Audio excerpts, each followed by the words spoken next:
In the ISLM model of income determination, an increase in propensity to save leads to. This is a very simple question, but let's go ahead and think about this. See, when marginal propensity to save increases, that means that my small s is increasing. Small c plus small s is always equal to 1. Marginal propensity to save plus marginal propensity to consume is always equal to 1. So when marginal propensity to save increases, marginal propensity to consume decreases. Now, what is the equation where you see MPC? I only see it from the expenditure side. I only see it when I write the IS equation. I don't see it when I write my LM equation. So we know that y is equal to c plus I plus g plus nx. And we know that c can be expanded into c bar plus small c y, right? So when this, so you think about it, when this small c is decreasing, small c into y is decreasing, right? So ultimately my equilibrium income level is decreasing, right? And decrease in the level of the income must cause, it must affect, right, the IS curve. So it goes ahead and it affects the IS curve. And since equilibrium is, income is decreasing, it will go ahead and it will shift the IS curve backward. Income is decreasing, right? Now, there is another thing, however. Note that when I have to write the slope of the IS curve, the slope of IS curve is minus 1 alpha g into b, where alpha g is the multiplier. It's the government multiplier or the investment multiplier, whatever you call it. So alpha g is 1 upon 1 minus c. That's the slope, right? If I just solve this a bit, I will get this. I will get minus of 1 minus c by b. Minus just tells me that my IS curve is downward sloping. This minus sign. So actually the slope of the IS curve is this. 1 minus c by b. What is b? B is the investment sensitivity. है कि नहीं है? So in the absolute terms, if I look at my slope is 1 minus c by b, or 1 by alpha g into b, which means if the marginal propensity to save increases, marginal propensity to consume decreases, that means C is affected, but C is also coming in the slope. So the slope is affected. So changes in C will make it steeper or flatter, which means not only is this a shift, but it is not going to be a parallel shift. It is going to make it steeper or flatter depending on whether C is increasing or decreasing. So ultimately, you know, when I have to shift my IS curve, I know it is going to be backward, but it is not, it should not be a parallel shift. Ye nahi hoga. It would be like this, or it will be like flat, depending on whether C is changing increasingly or decreasingly. I hope you know, right? So if this is the slope, at any point of time, you can ask how the slope changes. This is my slope. So you can ask how slope changes as C changes. So it will give you minus 1 by B. It will give you a negative answer. So when C is increasing, you should think what will happen. Okay. Okay. So coming back to this point. So we understand that. And I want you to check. Ye homework ho gaya. Write it in the comment section. Check. When C increases, whether it will become steeper or flatter. I will check this answer and I will let you know. whether you have done it correctly or incorrectly. So one thing is clear that when C changes, marginal propensity to consume changes, it is the IS curve which changes. It goes backward because my equilibrium income is decreasing. है कि नहीं? यहाँ से if you find your equilibrium income, Y star, it is going to be A bar, all autonomous factors upon 1 minus C. So equilibrium income is affected by C, right? So one, my equilibrium income is decreasing. And secondly, the slope of the IS curve is also changing. That's not asked in the question, but you should know. Slope of IS curve changes. So the correct answer to this question is that if MPS increases, MPC decreases, then you consume less, income multiplies less. When income multiplies less, equilibrium income is less, IS curve shifts to the left. So the correct answer to this question is D. Is this clear? Okay. Fine. Thank you. Acha, let's have a look at it. For inferior goods, the income elasticity of demand is negative. This is a statement. And they're giving a reason for it. What is the reason that they're giving? That as income rises, good on which spending grows relatively faster than income will occupy rising share of income. अभी तो लग रहा है दोनों sentence में कोई मतलब ही नहीं है एक साथ, मतलब कोई इनकम बढ़ के गुड पे क्या होगा वो बात कर रहा है और एक इंफीरियर गुड की बात कर रहा है. Let us see if things are making some sense. If I think that, if I think that there are two goods, X and Y, and Y is an inferior good, तो ये inferior क्यों है? क्योंकि जो दूसरा good रहा होगा वो एक नॉर्मल गुड होगा, definitely. In DSC first semester, we used to get this proof that if you have n goods, then not all goods can be inferior. एक तो पक्का नॉर्मल होगा ही होगा, सारे के सारे गुड्स इंफीरियर गुड्स नहीं हो सकते. Why? जैसे for example, if I just take for two goods, फिर हम n के लिए उसको permutation combination, I mean we will just take it for n, we will just use mathematical induction. हम कहेंगे अगर two के लिए true है तो n के लिए भी true. Let's say that we have this budget equation, budget line, px into x plus py into y is equal to income. एक बात हमेशा याद रखनी है, that consumer will always be on his budget line. Consumer का optimal consumption हमेशा budget line के ऊपर होता है. It is always on the budget line that consumer will consume. Consumer will never be inside the budget line. ये सारा weakly preferred region है, right? I will prefer this weakly over this region, this is weakly preferred over this, right? Achha, so I will always prefer to be on the budget line rather than being inside the budget line as a consumer. I will want to spend my entire income. This is a rule.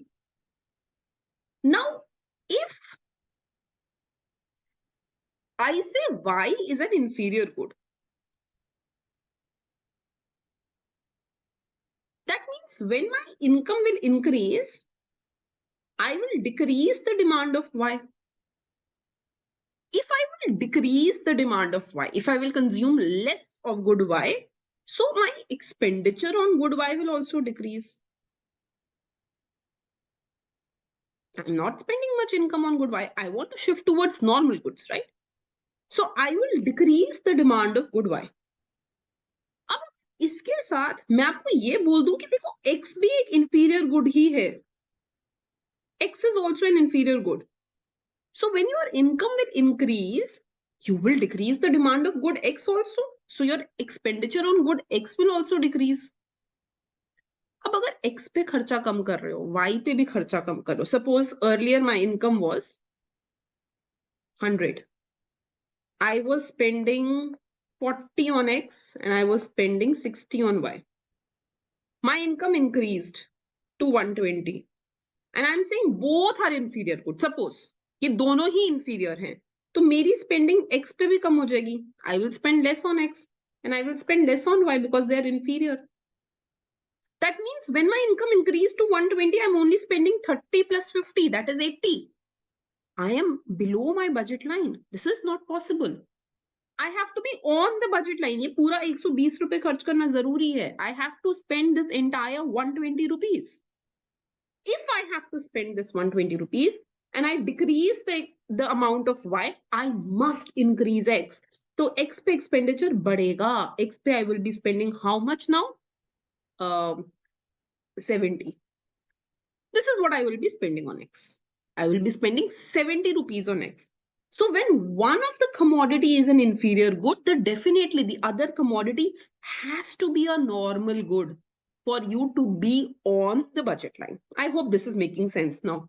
इसी को हम n commodity case में भी we can take it that maximum n minus 1 goods inferior हो सकते हैं. N minus 1 goods can be inferior goods. But that nth good, it will be a normal good. This nth good will be a normal good. एक पे तो खर्चा बढ़ाओगे ना, so that you can spend your entire income. बाकी सब पे खर्चा कम कर दिया. Then where will you spend the income, the increased income? You must spend it on X. So why is now when I talk about the income elasticity, when I talk about the income elasticity of an inferior good. So what is income elasticity? It tells me the percentage change in the demand of good X, whatever good, जो भी inferior good होगा, percentage change in demand of good due to percentage change in income. Now when income increases, the demand of that good decreases. So they are negatively related. So income elasticity is negative. Yes. Why is income elasticity negative? Because the demand of that good and income move in opposite direction. है कि नहीं? But let's think a little more. Just think about this. यही example ले लेते हैं. Let's take this example only. My income was 100. I was spending 40 on good X and 60 on good Y. ठीक है? My income increased. I decreased the demand of good Y. Y was an inferior good. So I started spending only 50 on good Y.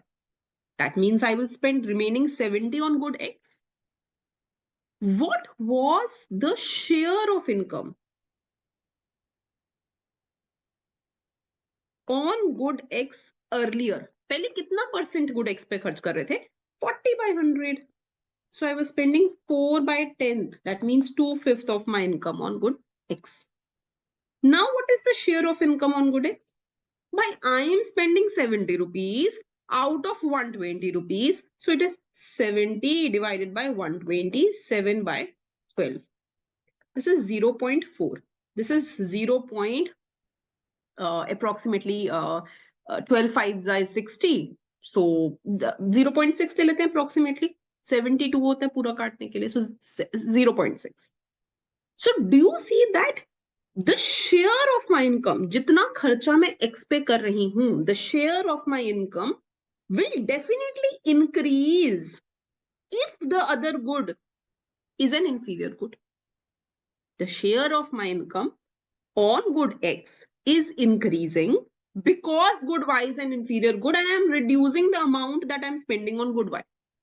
So this is a good analysis to look that, acha, if the share would have increased, then in the background, I can think that maybe the other good is an inferior good. So it gives me some conclusion that when the share of income on one good is increasing, I'm spending more amount of my income on one good.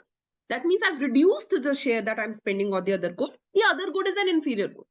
तो ये statement अब अगर हम read करें that as income increases, good on which spending grows faster than income occupy rising share of income. Yes, this is true when the other good is a inferior good. But this is no reason for negative income elasticity. Are you getting it?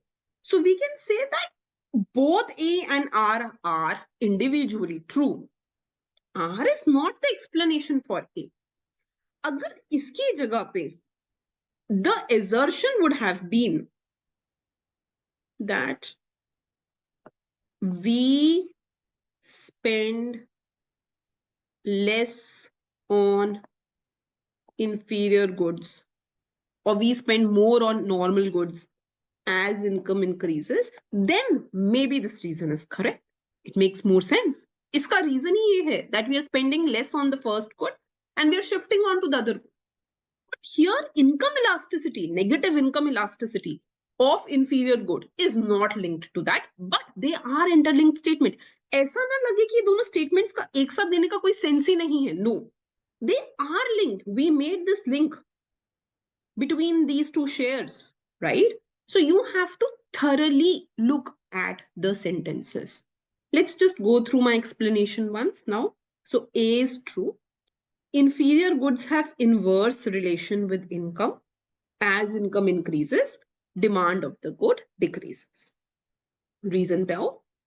As income increases, ये क्या बोल रहा है? Reason क्या था कि income बढ़ाओ तो good पे जो आप spend कर रहे हो वो बढ़ा दो. So when my income is increasing, it is saying spend more on the good. Okay? So I changed my income from 100 to 120. I increased my expenditure. When I increased my expenditure on the good, I saw that indirectly, because when I'm increasing the expenditure on one good, it means that I am reducing the expenditure on the other good. So indirectly, this statement is saying that the other good is inferior. But R is not the reason for A. So are we clear with this? So just think about this once more. What am I learning today? My learning is that if there are n goods, not all of them can be inferior. Only n minus 1 can be inferior. I am learning today that inferior goods have negative income elasticity. I am learning today that the share of my income on normal goods will increase and on inferior goods it will decrease, right? So this is your question on assertion and reason from microeconomics. Okay, we will now let us go ahead and have a look at this question. This is a question from macroeconomics. Match list 1 with list 2 and select correct answer using the code. Look at the first one. It says C is equal to 4 plus 0.6y. This simply looks like a consumption function. I would like to give you some additional information here. देखो, C is equal to 4 plus 0.6y. We know that this is C bar, autonomous consumption. We know that this is marginal propensity to consume. Oops, MPC. ठीक है? अच्छा, एक बात सोचो. See, when we talk about marginal propensity to consume, you must understand that there are two things. One is called MPC out of income. Marginal propensity to consume out of income. And one is marginal propensity to consume out of disposable income. ये दोनों same बातें नहीं हैं.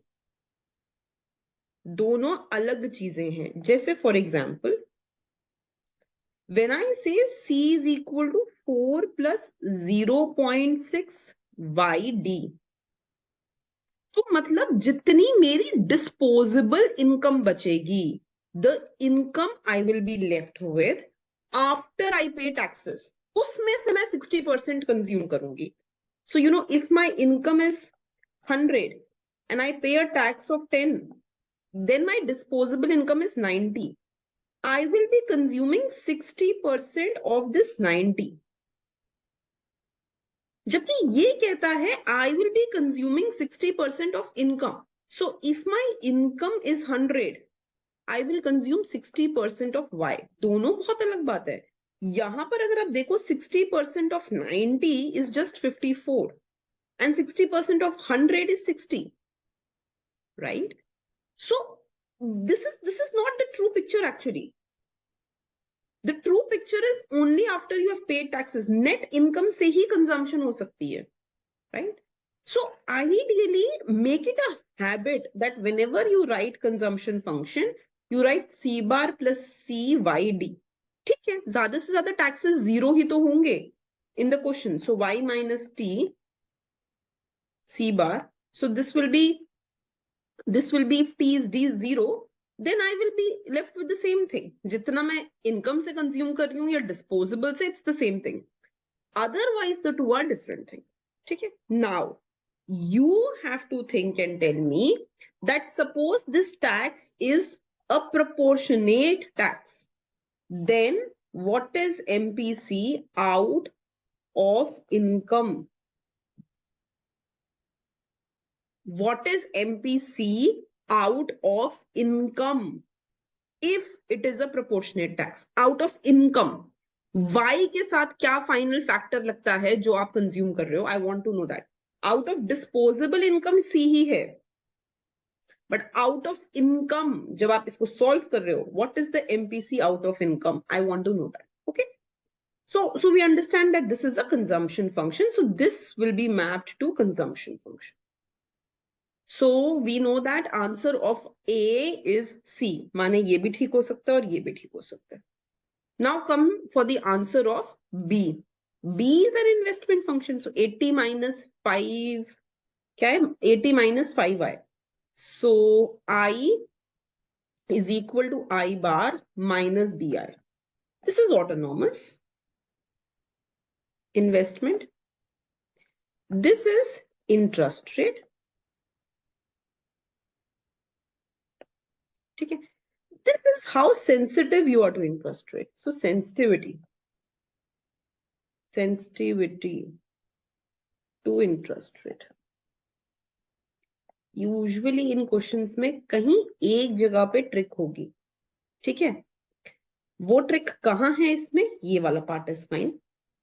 वो trick इसमें है IS and LM में. The IS and LM curve. How are we drawing the IS and LM curve, बेटा? IS and LM curve, they are drawn in the IY space. ये समझ में आता है हमें? IS curve is also in the IY space and LM curve is also in the IY space. तो अगर हम यहां देखें B का आंसर we know is 4, मतलब अभी तक ये भी ठीक है और ये भी ठीक है. एलिमिनेशन नहीं हो पा रहा है, राइट? एलिमिनेशन में ये तो हट गया, बट बाकी I am not able to eliminate.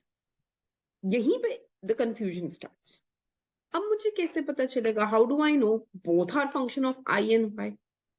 But I know that the IS curve has an inverse relation between I and Y, and LM curve has a direct relation between I and Y. बस इसी से ही we can go ahead and solve this question. तो देखो एक बार जरा यहाँ पे. If I start solving the third equation which is given to me, give me a moment. Let me just erase this. So if I start solving the third equation, this one, क्या आएगा? 0.3y, I am taking I on the other side, is equal to 20i plus 150. Which means there is a direct relation. देखो यहाँ पे positive है, तो जब I बढ़ेगा Y बढ़ेगा, right? You can differentiate and check also. एक बार डिफरेंशिएट कर लो. 0.3 dy is equal to 20 di. So dy by di, this is 20 by 0.3, greater than 0. If interest rate increases, income is increasing. या di by dy that is 0.3 by 20 greater than 0. There is a positive relationship between interest rate and income. समझ में आया ये बात? Are we clear on this? किस case में positive relationship आता है between interest rate and income? LM curve, right? They have a positive relationship, इसका स्लोप पॉजिटिव है. इसमें अगर मैं परपेंडिकुलर बाय बेस निकालूं, if I find D by D Y, I will get that greater than 0. That's positive. This is exactly what happened here, right? So which means the third equation is my LM equation. अब वैसे ही एक बारी fourth equation को let's have a look at it. So fourth equation is given as 0.3y 0.3y plus 20i minus 150 is 0. So which means 0.3y will be minus 20i plus 150. अब ये interest rate के साथ we have a negative sign here, right? What does this negative sign tells us? It tells us that if you increase interest rate, then y will decrease because of this negative sign. They are inversely related to each other. So if I were to find dy by di, it would be minus 20 by 0.3 if I differentiate on both sides. It will have this negative sign. This is, which means the slope is negative. And when do I have an inverse relation between I and y? I और y के बीच में negative relationship कहाँ पर होता है? When I am talking about my IS curve. So which means that the fourth equation is going to be related to the IS curve. So the fourth one has the answer 2 and this has this. So A is my correct option. Usually these questions are easy with a very less trick involved. You have to look at that trick and you have to try to solve that question. ठीक है? अच्छा, इन सब के बाद take it as a homework. You should find the fiscal multiplier for ISLM domain. Matlab, this is your homework. If I take this as an IS curve, if I take this as an LM curve, and if I take a fiscal multiplier, matlab if G increases, I know IS curve will shift to the right. Output will increase. But what is the increase in output when G is increasing in this case? ये क्या value आएगी इसकी? I want you to revise that. Okay? Okay, thank you. We'll meet tomorrow.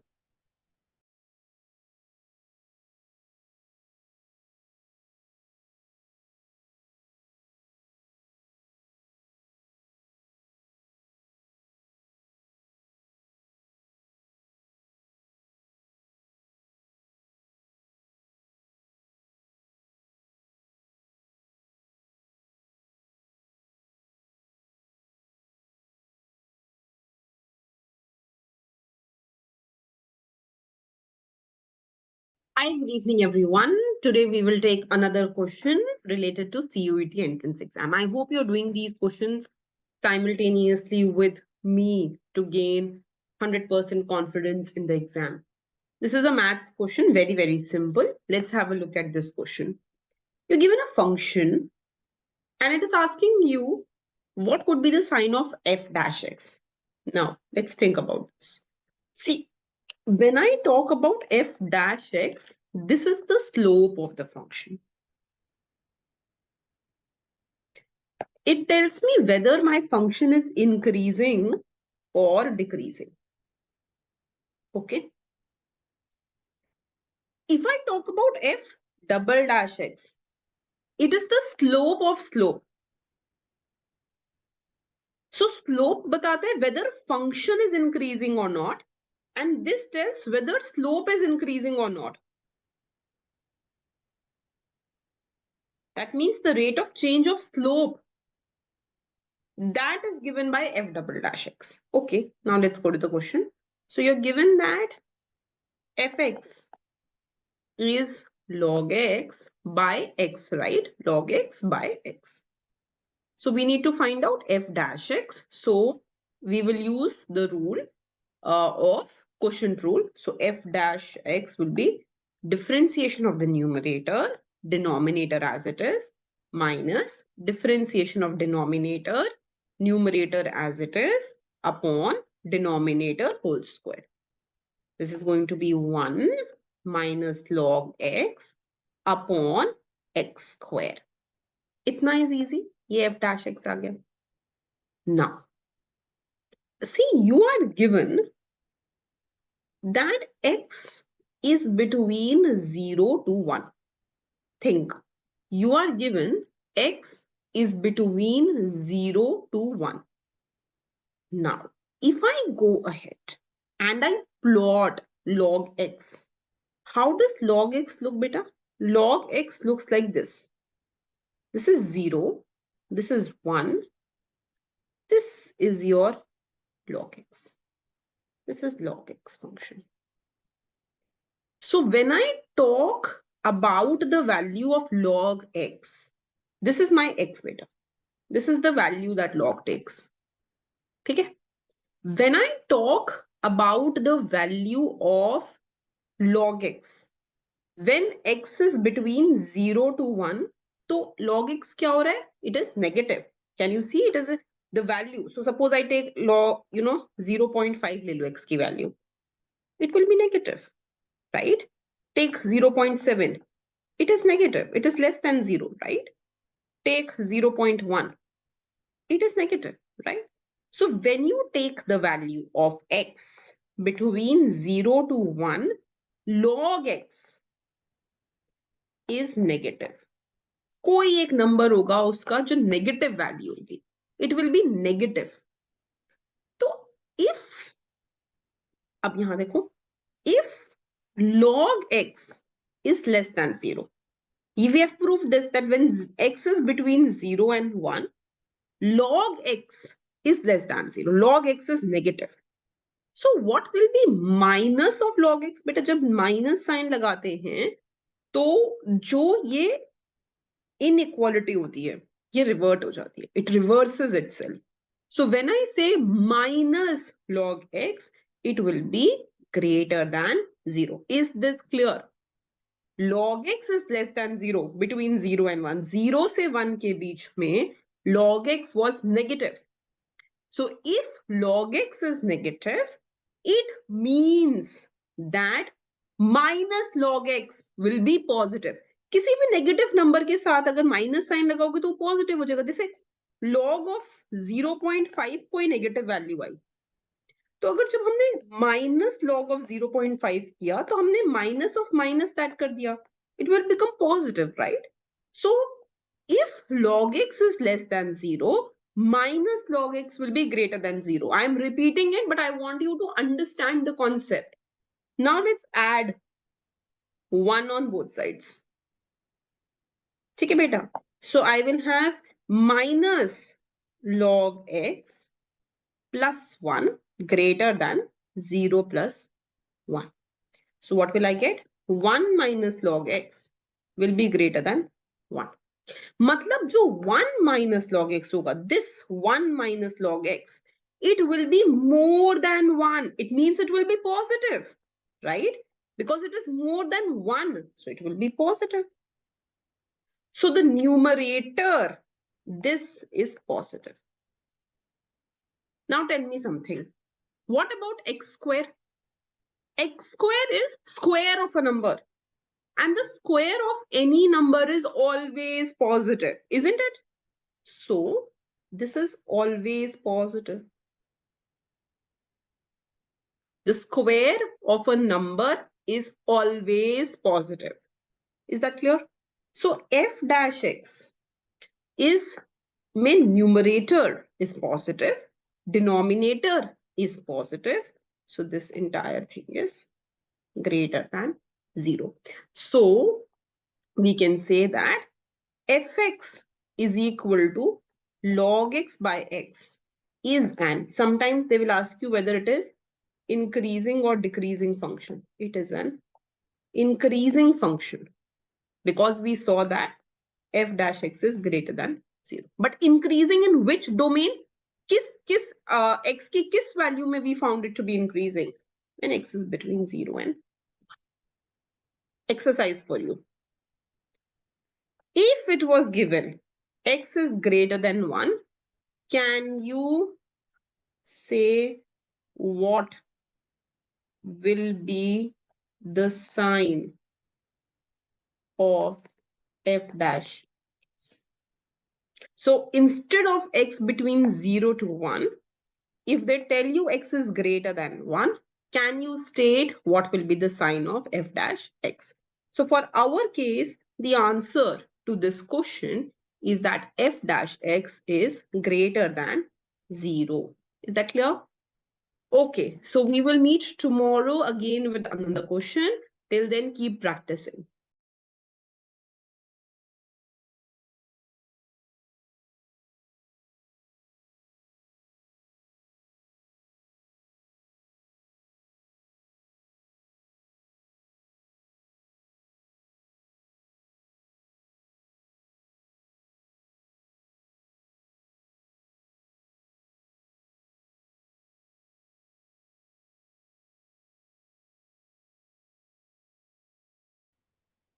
Okay, under the Bretton Woods system, what of the following is true? Dollar and gold were both used in international transactions.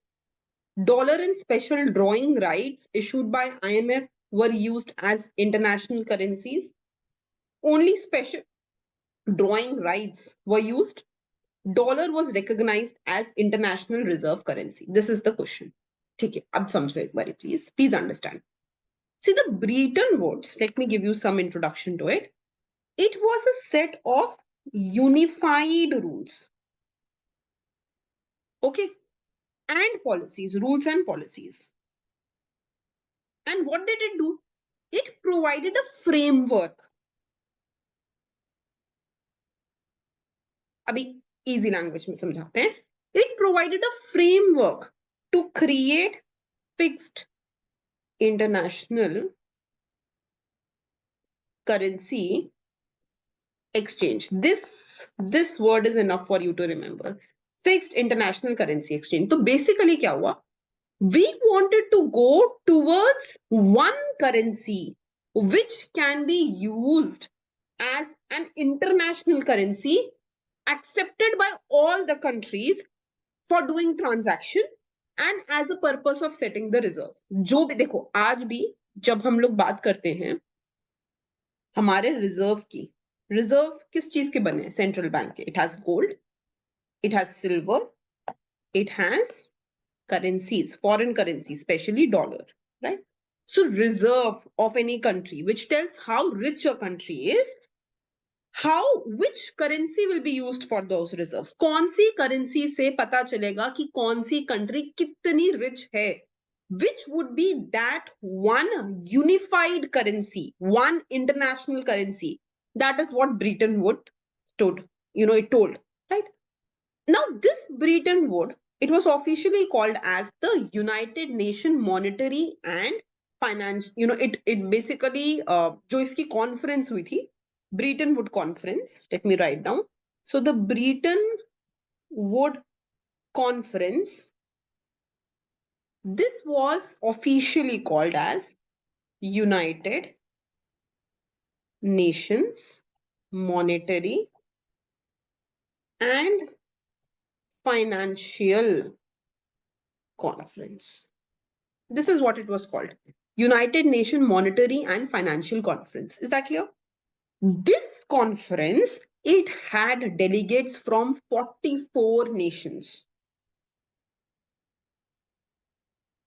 They met at a place called Bretton Woods, which is in New Hampshire.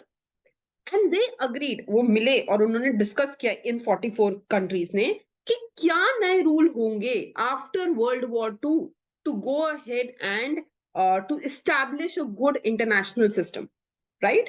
So this is the importance of Bretton Woods. But it did not work forever. Bretton Woods also ended after some time. ठीक है?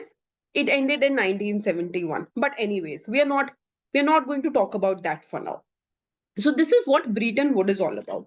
So basically Bretton Woods system ने क्या किया, एक currency पे it took you towards one currency which you recognized as an international reserve currency. ठीक है? So I will write just one line to make things clear. So please write down Bretton Woods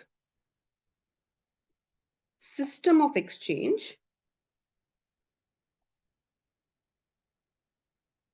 was followed prior to 1971, under which central bank, okay, so central banks of different countries,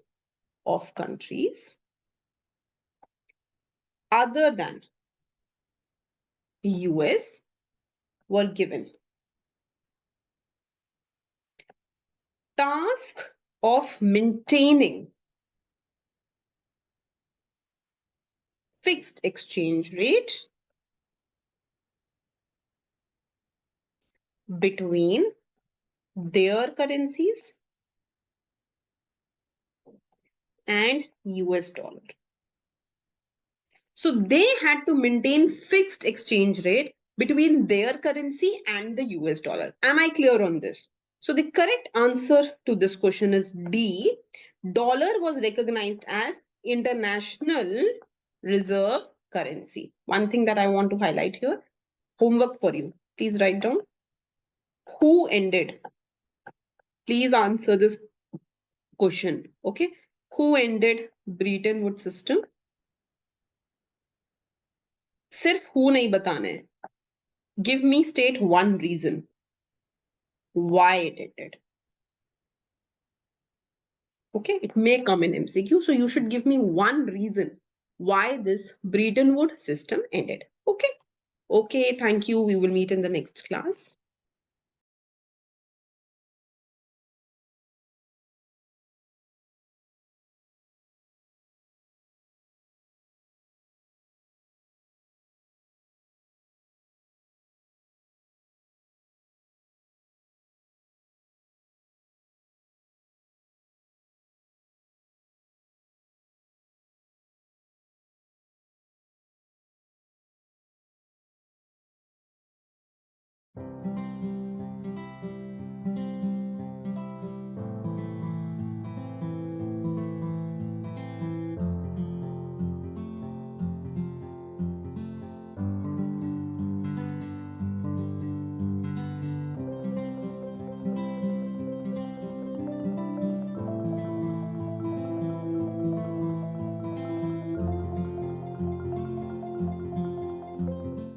Hello, good evening, everyone. Let us go ahead and solve today's question for CUET. Try to read this question. Try to do it yourself first.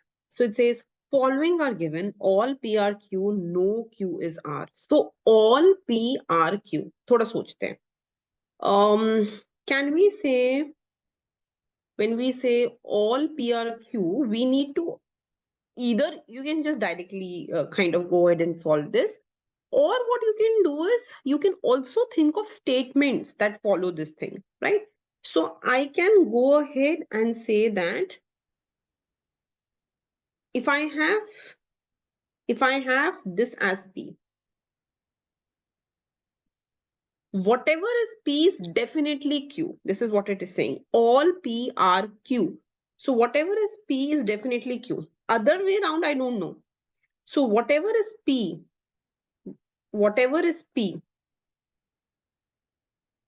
is definitely Q. Like for example, I can say all delights are Indians. Suppose I say this.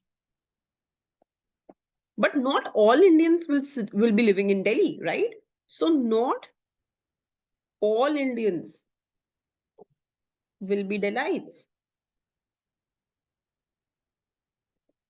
Are you getting it? So all P is Q. This is Delhi. This is India. Okay. All P are Q. This is the first statement. Then it says no Q is R. So no Q is R. That means R is separate. Just say, for example, if I have this, then I can say no Indian is Australian. Maybe something like this. Indians are separate, no? Australian are separate. So no Q is R. This is what it says.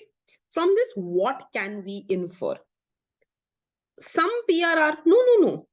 If Delites are Indians, they cannot be Australians. So this is incorrect. So taking an example will help you in such questions. So this is incorrect. No P is R. Absolutely correct. Because P are Q.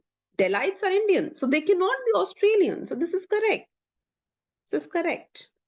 All P are correct. Are incorrect. None of them incorrect. So the answer to this question is B.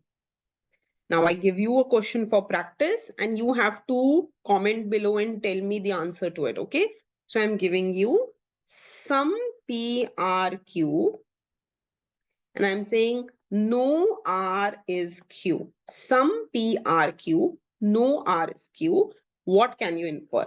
First, some PRR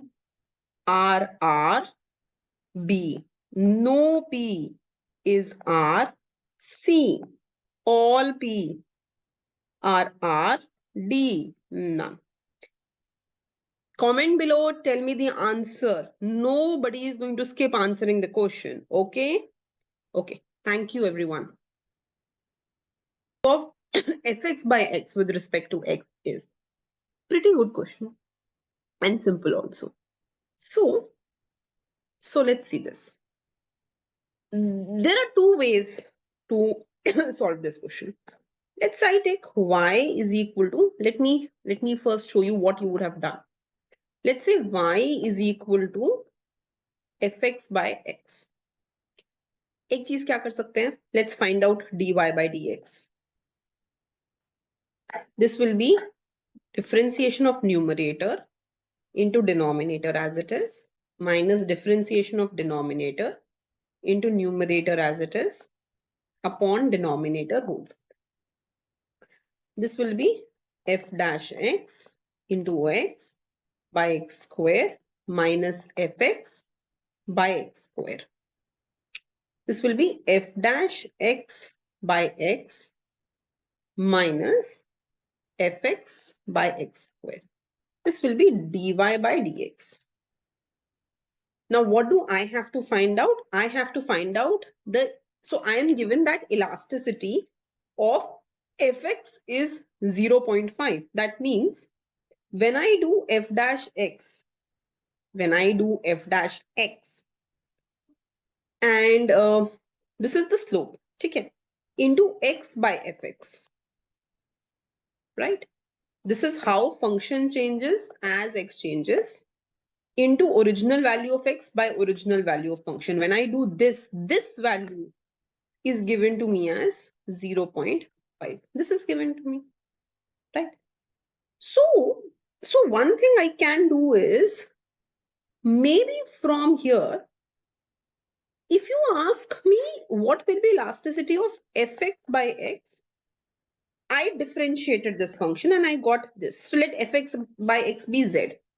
So what is elasticity of z? How z changes as, I have this bad habit of using partial. Sorry. How z changes as x changes into x by z. This is exactly what I want. So this will be how z changes as x changes into x by, what is z? Z is fx by x. So this is how z changes as x changes into x square by fx. मेरे को ये निकालना है. This is what I want to find out. So basically, if this is my y or this is my z, whatever function you want to call it, we have already differentiated this function with respect to x and we have found this. Now, in order to solve this further, in order to find elasticity, what am I required to do? I am required to multiply both sides by x square by fx. Let's do that. So let me just take this equation, right? Let's just go ahead and take this equation and let us multiply x square by fx here and x square by fx here. What will you get? This will become elasticity of z with respect to x. This will be f dash x by x into x square by fx minus fx by x square into x square by fx. X will get cancelled. This will be f dash x into x by fx minus, this will just get cancelled, 1. And if you notice, this is 0.5. So this is going to be 0.5 minus 1. So it will be minus 0.5. ध्यान से सुनो. This is method 1, where you are finding this elasticity. If you find this to be hectic method, difficult method, I will tell you an easier method also. You are given that elasticity is 0.5. यही दिया हुआ है ना, elasticity is 0.5. Function की elasticity is 0.5. In such cases, whenever you are given constant elasticity of a function, you can take, please write down, take any constant elasticity function. Take any constant elasticity function. जैसे for example this. You have to remember this function. Function is fx is equal to x to the power b, where b is elasticity. ठीक है? What is fx by x? Fx by x will be x to the power b by x. It will be x to the power b minus 1, isn't it? What is elasticity given for this function? 0.5, na? So from here, I know that my function is x to the power 0.5. So the value of b is 0.5. Put the value of b here. What will you get? You will get x to the power 0.5 minus 1, x to the power minus 0.5. तो नया power क्या आ रही है? Minus 0.5. This becomes your elasticity.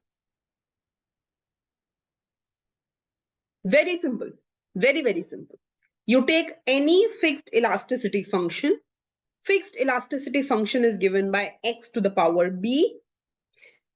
B is the elasticity. जिसकी भी elasticity निकालनी है, उसकी power check कर लो. Whatever is the power, that's the elasticity. Okay? All right. Thank you. Let's meet in the next. The following two regression equation, the correlation of coefficient between x and y is. बेटा ध्यान से देखो. थोड़ी सी we will study about the theory of correlation coefficient.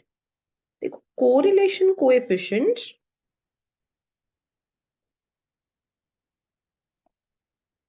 it is a dual relationship. When we run regression, जब भी हम regression run करते हैं, we say y is either a function of x or x is a function of y. ये regression में होता है. So you know, either y is a function of x or x is a function of y. This is what correlation coefficient is about. But when we talk, this is what regression is about. This is what regression is about. But when we talk about correlation coefficient, it's a dual way relation. मतलब जो y का x के साथ correlation coefficient होगा, वही x का y के साथ correlation coefficient होगा. So what y has a correlation coefficient with x, x has exactly the same correlation coefficient with y. ठीक है? Same ही बात है. अच्छा, think about this. Suppose I want to find out what this correlation coefficient will be.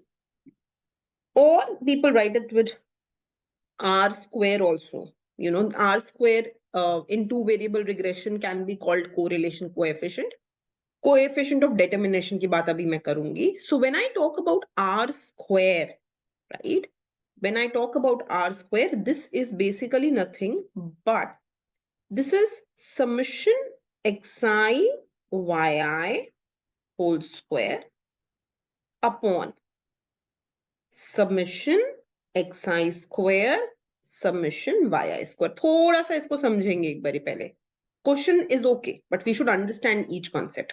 देखो, R square बताता है कि दोनों किस का जो रिलेशनशिप है, जैसे if I say R square is 94%, this r square tells me that how much is one variable changing when the other variable is changing. ये दोनों का relationship है. So when I say, my rho, my correlation coefficient, when I talk about correlation between two variable, it's a dual relationship. जो y का x के साथ होगा वही x का y के साथ होगी, and that is 94%. मतलब जब एक variable change होगा, when one variable will change, the other will change by 94%. The other will vary with 94%.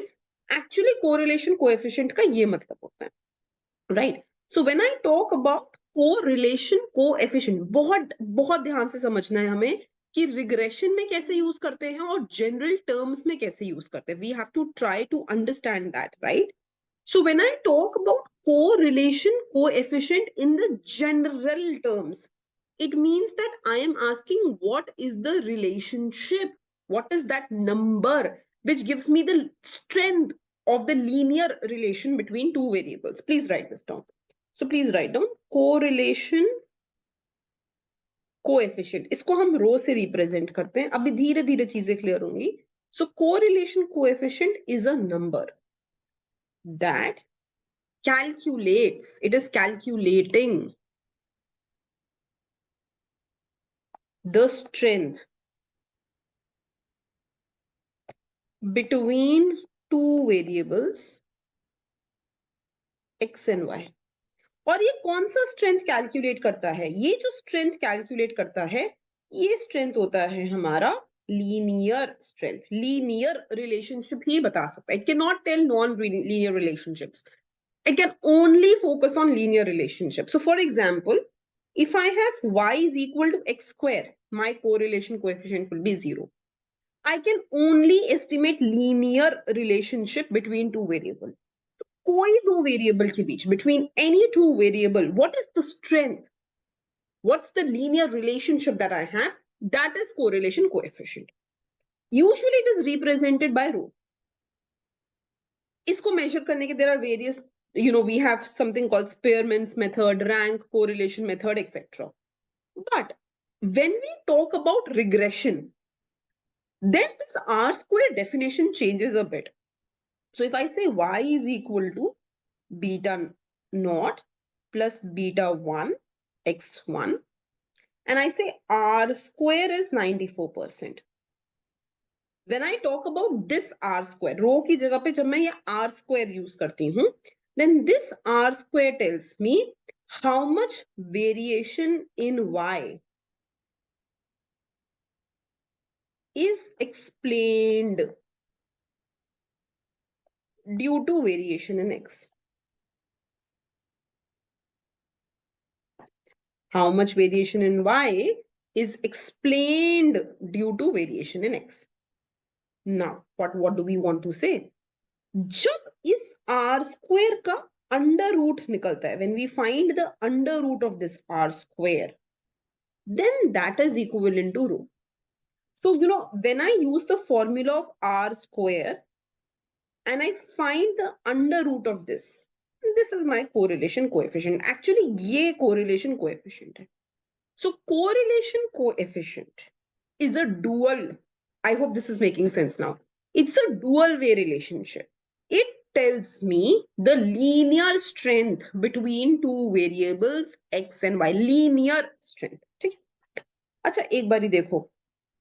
So rho को एक, the basic formula for rho is covariance between x and y. x और y के बीच का covariance निकालो कि एक से दूसरा कैसे change हो रहा है. How is one affecting the other? Divided by variance of x into variance of y under root. When you do this, you get this rho. Okay. Now think about this. यही एक तरीके से ये कर रहा है. Why? Because if I go ahead and I want to change this, these are in deviation form. क्या मिलेगा? Suppose मैं इसको divide by n square करती हूँ in the numerator, and denominator में भी I divided by n square. एक बारी n से यहाँ एक बारी n से यहाँ, I divide it like this, right? So actually this part is nothing but this is covariance of xy whole squared. Because the covariance of xy, this is summation xi yi by n. So covariance of xy is summation xi yi by n, right? So if I were to square the covariance of xy, I am just squaring this. So I get the numerator. And this is nothing but the variance of x, because this is in the deviation format. So it's summation xi by x bar whole square by n. So this is the variance of x, variance of y. This is nothing but summation yi minus y bar whole square by n under root. So when you find, so let's just put one more step here, under root of this. So then when you open this up, you will get covariance x y by variance of x, variance of y under root. So you see, I started from the formula of r square. This is just for two variable regression. 3 ki baat we are not doing. I started with the formula of r square and I was able to attain the formula of this rho. Okay, we are clear with this much. Now let's focus again. So rho and r square under root is the same thing. Ek jagah pe, once I just found out so r square was this thing. I found out the under root of r square. That means I found out the value of r. And it is equivalent to finding the value of rho. We are clear with this? Now, again focus on the formula of r square once. So r square is summation xi yi upon summation xi square summation yi square. But we have something here. See, beta, when y is regressed on x, when y, so look at this equation, the first equation. Here I am saying y is equal to 0.5 plus beta 1 x. Y is regressed on x. This is my slope. This is my slope. So when y is regressed on x, the slope that you get, that has the formula summation xi yi by summation xi square. And when x is regressed on y, look at the next equation. When x is regressed on y, yahan se kya aayega? We will get x is equal to minus 10 plus beta 2y. So when x is regressed on y, then the formula for slope, that is summation yi xi upon summation yi square. Okay, the numerator is the same. Denominator changes. So if I were to open this r square, can I say this as summation xi yi by summation xi square into summation xi yi by summation yi square? But this part, this is just beta yx. In our terms, it is beta 1. And this part is just beta 2. So I can say that r square is beta 1 into beta 2. So what will be r? Under root of beta 1 into beta 2. This is correlation coefficient. R hi to correlation coefficient tha. This is what we proved. That r, which is under root of this, gives you the same formula as that of correlation coefficient. And that r can be rewritten as the root of the two, a product of the two slopes. So basically, my correlation coefficient is nothing but D. Do not mug up things. Ratta nahi lagana hai. We need to understand what is coming from where. So no need to mug up. Try to understand the formula for things and then do the question. Okay, thank you. We will meet tomorrow again.